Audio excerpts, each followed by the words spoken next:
ដាមស្លន់ស្លោហើយមេកាពីជាតិថៃប្រមានមិនចោះហត្ថលេខា GBC នៅថ្ងៃទី24ខាងមុខបើកម្ពុជាមិនគោរពតាមលក្ខខណ្ឌខ្លួន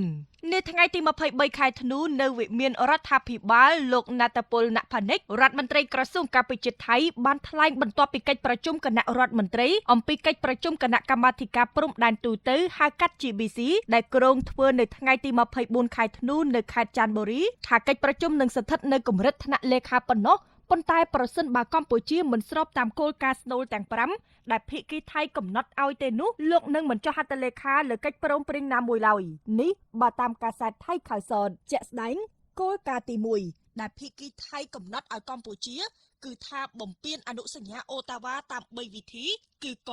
ការកាន់កាប់គ្រាប់មីនប្រឆាំងមនុស្សខការប្រើប្រាស់មីនប្រឆាំងមនុស្សដែលផលិតថ្មី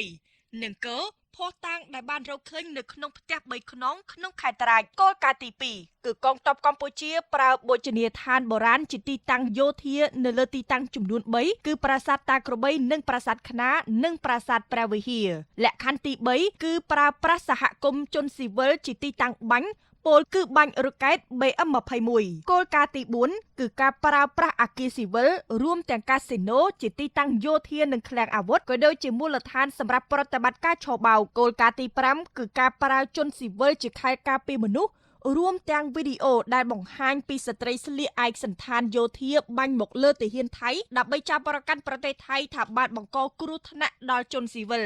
លោកណដ្ឋភុនបានអះអាងបន្តថាវិធីសាស្ត្ររបស់ប្រទេសថៃបានអនុវត្តតាម3ដំណាក់កាលទី1ការចរចាមុនថ្ងៃទី24ខែកក្កដាឆ្នាំ